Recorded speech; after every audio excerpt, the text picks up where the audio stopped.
Hello, it's Aaron Renn. Welcome back to the show. Those of you who read my newsletter know that I have a staff film critic, Joseph Holmes. I probably shouldn't call you a staff critic because that implies you're like a full-time employee, and that is very much not the case. But you are a regular contributor on film to my site. A lot of great stuff there. So, of course, go to aaronrenn.com and check that out. He also writes for a number of other publications like Religion Unplugged, but he's also a filmmaker. And he has a new film of his own coming out this week called Jim versus the Future. So I wanted to get him on the show to talk about his film and maybe talk a little bit about him and his background, give you a chance to quote unquote meet the writers, if you will. So Joseph, thank you so much for joining me. Yeah, thanks for having me. Yeah, we actually met when I was living in New York. You still live in New York, I think, and Yes, I do. we actually met there and were able to stay in touch. And it was good that you were able to become a contributor to the site. What is Jim versus the Future about? Yeah, it's about an ordinary guy who gets kidnapped and held hostage in his apartment by people from various future timelines who are all trying to force him to make choices that will preserve their future timeline, but of course then will destroy the other people. They're also their future timelines who are also trying to get him to make the choice. And the choice that in the present that is relevant is, of course, whether or not he's going to stay with or break up with his fiance. And of course, all of this is happening on Christmas Eve. Oh, of course, naturally. What inspired you to make it? Well, there are two answers to this. The first is desperation, because I was trying to actually make another movie, and I my producer sat me down and said, "Hey, you don't have the budget to make this movie that you're trying to make. And so you have the budget to do a movie with 5 actors tops and one location. And so try to come up with a movie that you can tell doing that." And so I sat myself down or actually I didn't sit myself down. I paced madly around my apartment to try to come up with like, what's a story I can tell that does what I want to do with making movies and telling stories, but with the limitations that I had. And this gave birth to this story, the Jim versus the Future. But on the larger note, I've been wanting to make, my first feature film for a very long time. I was making short films in college and after college. My, parents, were my dad was a pastor, and we all, as some of my favorite memories are about sitting around the dinner table talking about movies that we would watch as a family, but then unpacking the theology of them, what they got right from a Christian perspective, what they got wrong. Because again, both of my parents were Christian nerds, and so they liked applying everything back to the Bible and their faith and their views of the world. And that so it's a very straight line from me doing that to being a film critic, where what I do every day is I take a look at movies and show and unpack the ideas and that they're wrestling with in there and going deeper with them. But I always also had this desire, and a lot of film critics and culture critics are like this, I find, if you unpack it a little bit, but of not just wanting to comment on the things that other people are imagining, but also to imagine these stories for myself and tell my own stories in the framework of the medium I love of film. And so I was trying to climb that mountain for a really long time. It took a long time to get funding and get, all the pieces and the collaborators in place. But I really wanted to tell stories that were about helping from the imagination that my parents gave me and that my faith gave me, to explore and play with and be excited about ways of looking at the world and ways of living in the world that the stories we tell can paint us a picture of that. And again, like as a culture critic, a lot of times people like in my space, again, what we do is we take something somebody else presents as, here's something beautiful, or something scary, here's a way of looking at the world, and try to say, well, let's dot the lines and dot the i's and cross the t's about where it's right or wrong, or what we like about it and we don't like about it. But a lot of times people in the Christian space are really good at that, but they're not good at helping people to imagine a different way of living that's beautiful in the way people like C.S. Lewis or Tolkien did. And so that was a bridge I always wanted to cross, a way I wanted to contribute to the conversation. And so finally, Jim vs. the Future is my attempt at a feature film version of expressing that side of what I think is beautiful about the world. Well, there's a lot I want to dive into on that, but since we're talking about a film, I think people should see some of it. So before we go any further, I'm going to show the trailer for the film, and I'm going to put a link to the trailer in the show notes so you can get it. And I'm also going to put in there a link to where you'll be able to watch it. What is the actual release date? November 11th. Okay. So I know a lot of people listen on the audio only, and there's definitely audio with this, but we are going to actually be watching the trailer as well. So you may want to click over to the YouTube version for this one. And I will be sure to also put a link to the YouTube in the show notes for those of you linking on audio. So this is about a 2-minute trailer, and then we'll be back.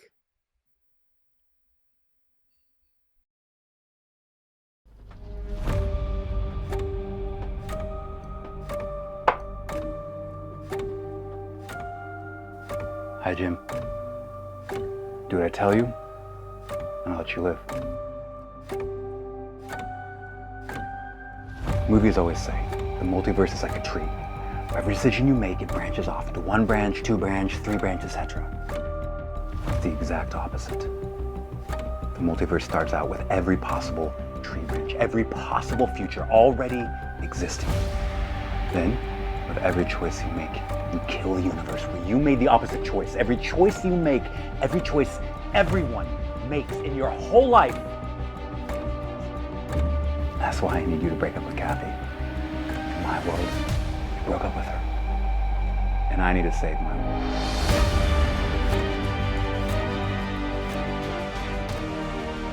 Imagine finding out that everything they know and love doesn't exist yet.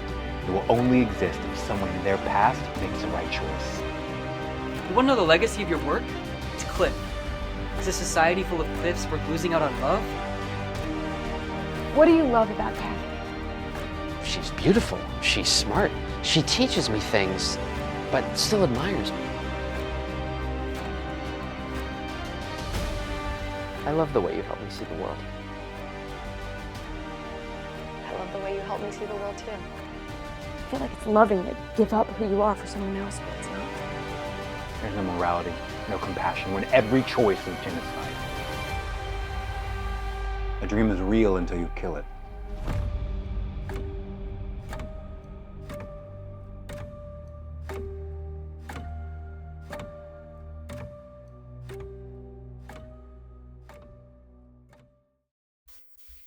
All right. Well, hopefully that worked. We'll see. This is. I don't usually play videos through it. I've sometimes used screen shares for little things. This when I try to play a video native. So hopefully that'll actually come in there. It's a science fiction film. It appears, and what it vaguely reminded me of a film called Primer. If you've ever seen Primer, which is another kind of time travel science fiction film, actually very good. If anybody wants to see that. Is there? You mentioned, your faith-based discussions and Christianity being Christian. Is there a Christian dimension to this film? Absolutely, because it is about people who are wrestling with the implications of the multiverse being real. And of course, a lot of times we're used to in Hollywood having all these discussions without any reference to God or to religion or anything like that. But that's not actually realistic. Because I remember Terry Mattingly said something about the Avengers Endgame. He's another Christian cultural critic, and he was saying, "Man, there's an entire movie about grief where half the population has been destroyed, and not one person is like talking about God in relation to this. That's just not realistic to how human beings are like." And so, for me, one of the great opportunities about telling a story like this is I'm able to ask these existential questions our culture is asking, but ask them from the perspective of at least a good large bit of how normal people ask these questions, which is in relation to God, in relation to faith, in relation to religion. Particularly, Jim is a graduate student, and he's kind of one of these modern, obnoxious, intellectual white guys that I don't relate to personally at all, who, is involved in these discussions, about, he probably has listened to Jordan Peterson or Ryan Burge or read these different people and Jonathan Haidt and so has this new kind of conversation about what religion, how it should affect how we see and view the world. And so, yeah, as these different, people who claim they're from the future come in and try to tell him about the way reality is really like, he's pushing back on it. He's not just a passive protagonist. He's pushing back on them from his own orientation of how he sees the world. That has a lot to do with religious belief and philosophy and psychology. And that's one of the really cool things about that story, is that you get to have real world religious frameworks and also existential frameworks that get to be in conflict with each other, just like the conversations all of us have today. How did the multiverse get so popular in kind of the culture? I think that for the multiverse, yeah, a lot. If you look at kind of the history of science fiction, you have, like Mary Shelley's, Frankenstein, and you have these interplanetary stories with Star Trek and Foundation and all these things sort of in the 60s. And then now multiverse is kind of what we do, like whether, again, it's Rick and Morty or the Marvel Cinematic Universe or, Everything Everywhere All at Once, whatever. And there's a couple of things to this. One is just creativity. People want to explore different possibilities in their storytelling. And if you have a multiverse, you literally have infinite places or realities or ways of things you can explore in your stories. And again, for comic books, it's really convenient because, again, right from the very beginning, when comic books were first using the multiverse in the 60s, it was, well, we have these different versions of characters by different writers and artists throughout the years. We can have them meet each other. And again, that's a way the multiverse, can do that. And you still see that today. Again, you have Tobey Maguire and Andrew Garfield and Tom Holland's Spider-Man all in the same story. But it also has been very transparently used, and one of the reasons it resonates, as a way of wrestling with the way we feel about the world we live in now, for a couple of reasons. One, we are splitting as a society into different local communities. Again, Jonathan Haidt talks about this in The Anxious Generation, about how the algorithm of the internet, because we're spending so much time online, is splitting us into smaller and smaller communities around our own interests and values in ways that we used to have, like a central hub, a town square, either a church or a movie theater or even our political center. And now we are fewer and fewer going into those public centers, and we're just our own little universes. And so when we go out into the world, we feel like we are, and even this predates social media. This started with postmodernism, but we feel like we're entering whole different universes with different kinds of people, different worldviews, different lives that we're not sure how to encounter. We're not sure how to deal with. But also it deals with, so again, you have something like Across the Spider-Verse, which deals with the idea that, okay, I'm a Spider-Man, but there's also Spider-Man over there that's different for me, that is a different life, different world that I can meet and I can interact with. And that's an exciting aspect of the postmodern era. It's like there's different possibilities for yourself. You could go to a different universe and have a different life. That's something that, Peacemaker has tried to deal with. But then also, it asks some darker existential questions that reflect the meaninglessness of our lives. So Rick and Morty does this a lot, where there's infinite versions of yourself, and so nothing you do matters. I mean, they literally have an episode where, they kill accidentally everyone in their world. And it's like, well, let's just go to another universe where we were killed, but everybody else survived, and then just be in that universe for the rest of our lives and act like nothing happened. And so it's like, there's a feeling that the Dan Harmon, who writes, who's the creator of Rick and Morty, says this explicitly about his worldview, that if you live locally in your communities and relationships, you can find meaning there. But the further out you go in the universe, existentially, cosmically, the universe is meaningless. And so this idea that we're infinitely replaceable, there's nothing special about us, and the further out you go to look at what ultimate reality is like, the less special, less meaningful our lives are, is a real feeling, an implication of our worldview, modern secular worldview, that these movies are reflecting. And Everything Everywhere All at Once, that movie especially really tried to answer that and say, how do you live life according to that? How do you live as if your life is meaningful, even though cosmically we know it's not? So anyway, it gives an expression for creativity, an opportunity for creativity, but also it does reflect a lot of the existential questions we have. And one of the things that was fun for me about the multiverse is that I like the creative possibilities of the multiverse, but I don't resonate at all with the existential dread that comes from believing that the multiverse is real, because that's not how, my life, either personally or my faith existentially, helps me to imagine the world.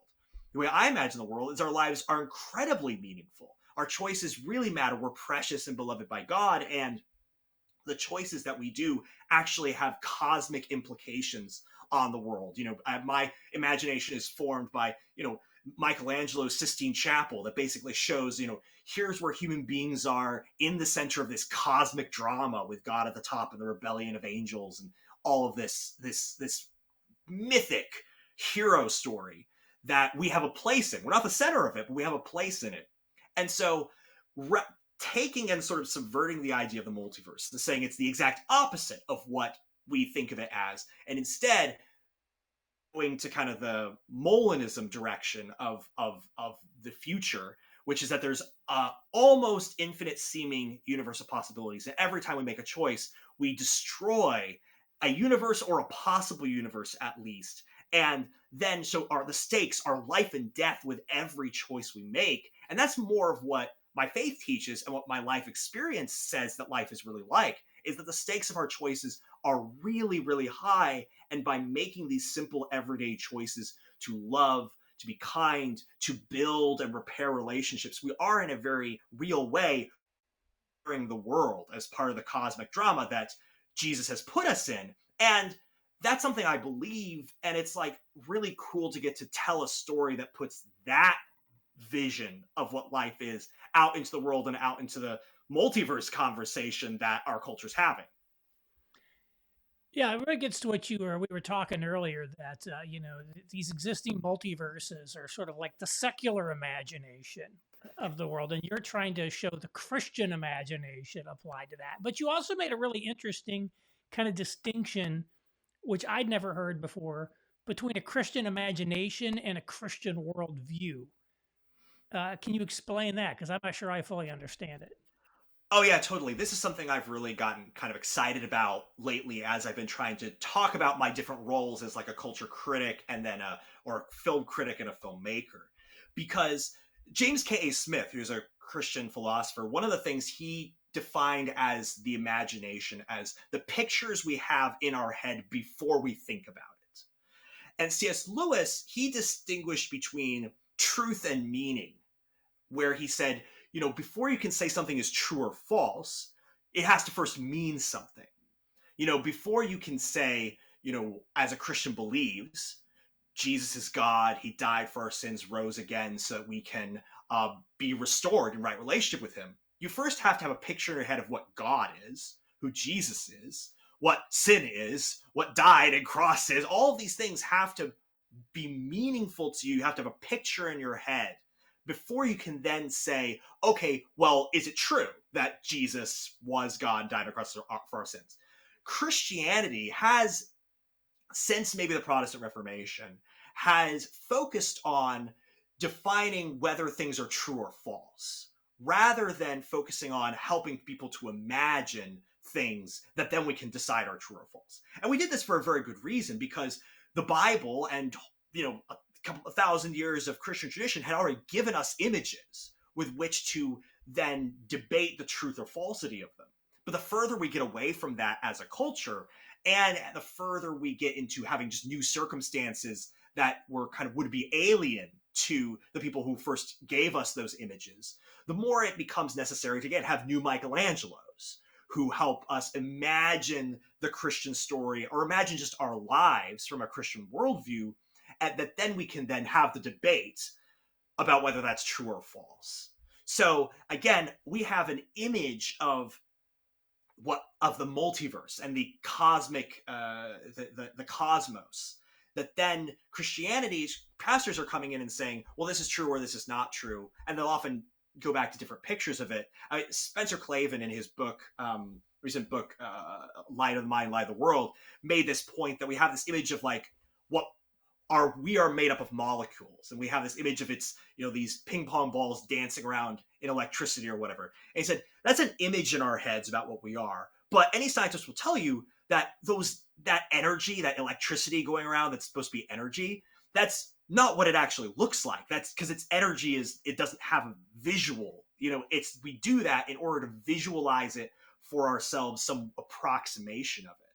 But those images of saying we're just biochemicals and this completely physical stuff called energy is what binds the world together does increase the idea that we are purely material beings, and it's part of the story that's being imagined for us that we then don't like debate about whether it's true or false. So again, we have this multiverse cosmos idea that affects how we look at our choices. That like, I make this choice and we don't get the cathartic satisfaction when we make a kind choice, that it actually has a ripple effect on the world. And part of this is economics, because Karl Marx gets a bad rap only because he was a terrible person who created a terrible ideology.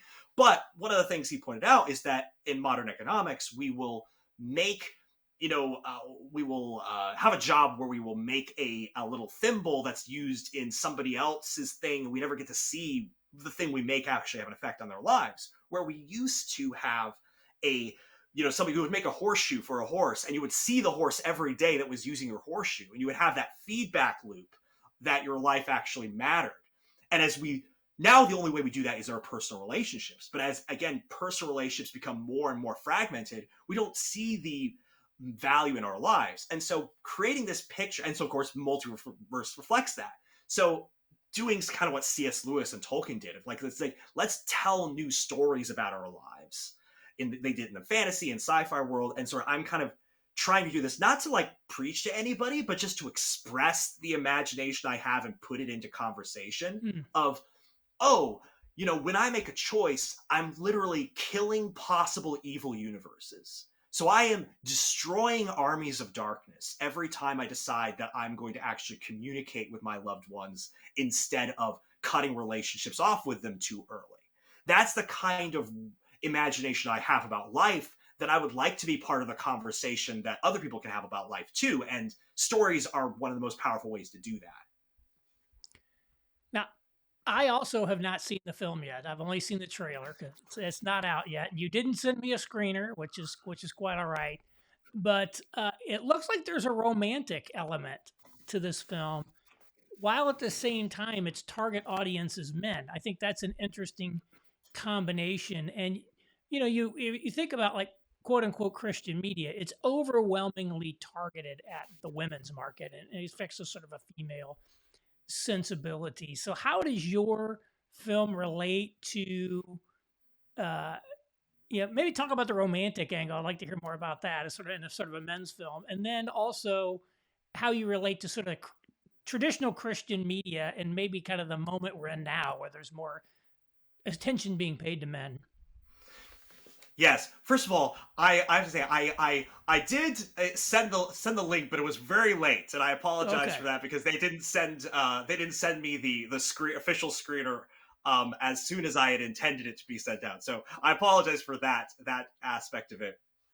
But regardless, I says yes. I mean, it's funny. I got to interview Kevin Downs, who's the president of Kingdom Story Company, and he said straight up, "Look, our target audience is."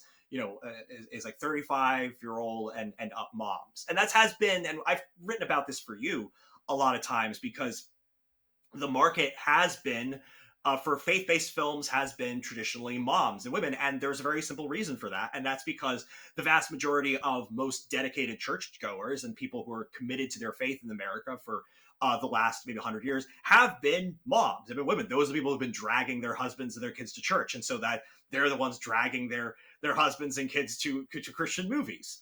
And one of the things that, of course, as a Christian man, one of the things I'd say I don't have a problem with those movies are getting made. It is difficulty when those are the only movies that are getting made. Because then as a Christian man growing up, I don't have movies that are imagining my faith for me in a way that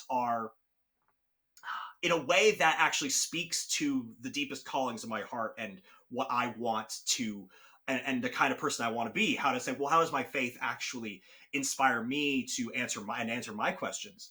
And so, and romance and love is a part of that. Again, there's some studies that come out recently about how men are actually more interested in starting a family, having children, than women are nowadays in many circumstances. And so, what C.S. Lewis said actually was one of the people who actually, for me, answered those questions a lot better than I was seeing, because again, a lot of the Bible stories and things that were talked about were like, oh, you know, there are no heroes. Jesus is the only hero, and any kind of male role model is torn down, whether it's Samson or Moses or Peter, and emphasize their flaws so that you can only be focusing on the goodness of Jesus and how he saves you. In the story that is kind of told, Jesus is Superman and you're Lois Lane, and that's kind of the only story about yourself you're kind of allowed to tell. And as a young man, you're saying, I do want to be a hero in my story, maybe not the hero, but I do want to be a hero. Another thing you kind of ask as a man oftentimes is you've talked about the whole idea of the servant leader that's often talked about in Christian circles. And it's like, I want to be a good man. I don't want to be, and particularly I want to be a good man toward women. I want to love women. I want to be a good man toward women. But a lot of times men have this feeling like the only way to be a good man is to be a doormat. And that's because that's oftentimes what they see from their good Christian male parents, or that's what they see in media. I wrote a whole piece about how, the Barbie movie that came out, I was kind of shocked. It basically portrayed all of the men wrong as bad. And any man who was good was basically a doormat who could get dismissed and yelled at and put down by women. And I was shocked by this. And because I was saying, Greta Gerwig, you're saying the exact same thing to men that Andrew Tate does. You don't want men to believe that their only choices are to be, a dictator or a doormat, because you're not going to like what they often choose. So in this story, Jim versus the Future, I have, a man who is having conflicts with his fiance because they're having a disagreement. And he is wrestling with the fact that he thinks he doesn't know how to stand up for himself without being a bad fiance. And because that's the model he got from his parents. And he's trying to figure out how to navigate that. I think that what I love about this is, again, I've struggled with these things. A lot of men I know struggle with these things. How do we actually put our love story in a context of how we can be a good, strong man? And what does that look like? And because I've learned that over the course of my life, I get to then share that with other people and give people a little bit of a picture of what I've experienced about what that looks like. Because again, I don't know, whatever you look at online, these are the sort of the choices that men are given. Now, to your point, one of the things that's interesting is that demographic shifts are actually kind of affecting the faith-based film industry in this regard, because with fewer women are getting married, and a lot more women are leaving the church, so that in Gen Z, women are it's like a first generation maybe that we've recorded since we started doing statistics, where in a generation men are outnumbering women at church. And so you're starting to see kind of faith-based films shift their target audience with shows like House of David, with movies like David, with the Daily Wire's Pendragon cycle, and next year's Young Washington by the John Irwin and the Wonder Project. A lot more of these stories are telling stories about men who are kind of rising up to be a king and the soldier of the army of the Lord. And I find that really fascinating, because you're now seeing this, and again, it's with men who, even if they're not Christians, like Christianity is kind of cool and popular. Joe Rogan is going to church. Jordan Peterson, who is kind of the patron saint of millennial men, is saying Christianity is cool and that can help you to. And he was telling people to go to church even if they don't believe.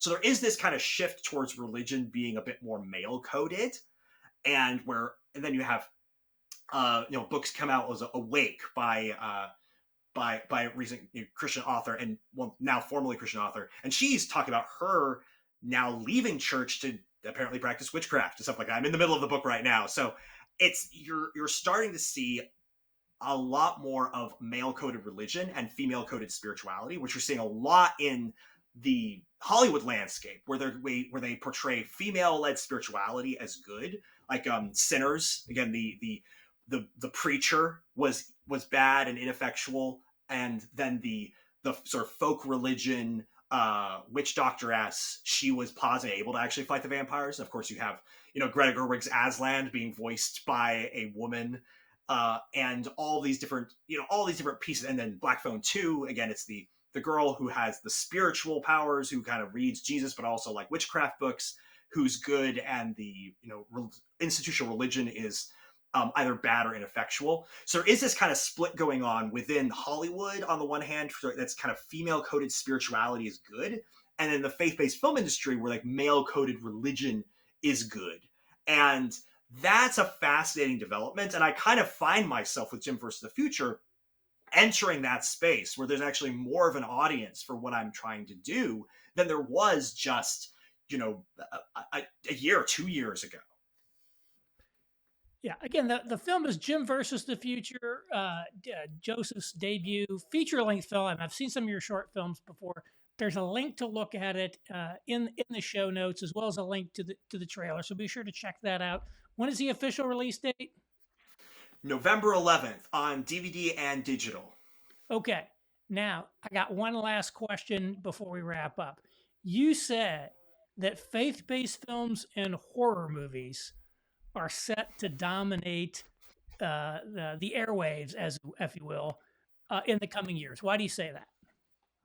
I say that for a couple of reasons. One, like I talked about before, it's the death of monoculture. Superheroes thrived in an era where you could pump a bunch of money into a genre and expect you will get all your money back because everybody was on the same page of going to see the same movies. So you could say, okay, advertise to everybody, and then everybody will come. And it doesn't matter how much special effects you put in, you'll make your money back. But that's not true anymore because people are just not going to see the same entertainment because we've been algorithmically conditioned to say, by streaming and the internet, to say, I'm going to do the thing that's hyper specified to my taste. So in that era, you need things that are going to make a lot of money that don't cost as much money as a superhero film.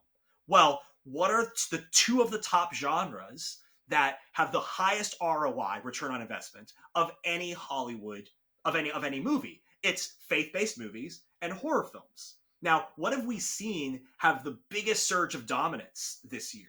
We've had horror film after horror film make tons of money and not necessarily be bigger than superhero films, although superhero films have underperformed, but made so much more their budget. The Conjuring was the highest grossing movie of all time, just behind the first It movie. Sinners broke so many records. It's horror film after horror film was a success, particularly relative to their budget. And faith-based films and TV shows have been breaking records on Amazon and even in theaters when they've been put in theaters.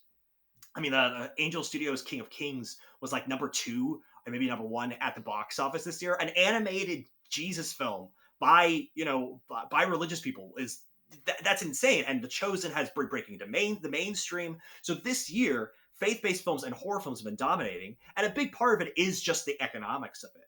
But there is also another side of it, which is that superhero films have been always about, let's be individually heroic, but we don't care about our institutions. Literally, like every superhero, like when they get power and become a king, they just give up that power, or thing.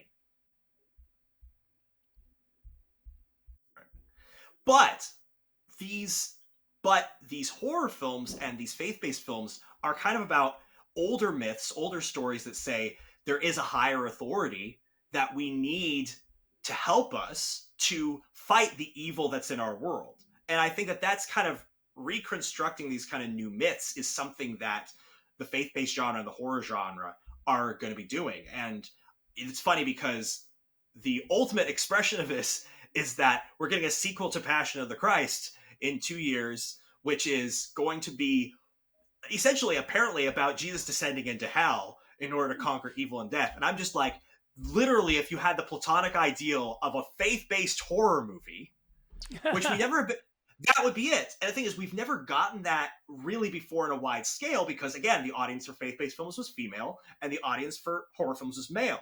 But as the audience for faith films becomes more male skewing, we might actually start to see the faith-based horror film become something rather big. And I think that, Passion of Christ sequel, Jesus, going into hell and doing his thing there might be the ultimate test of that.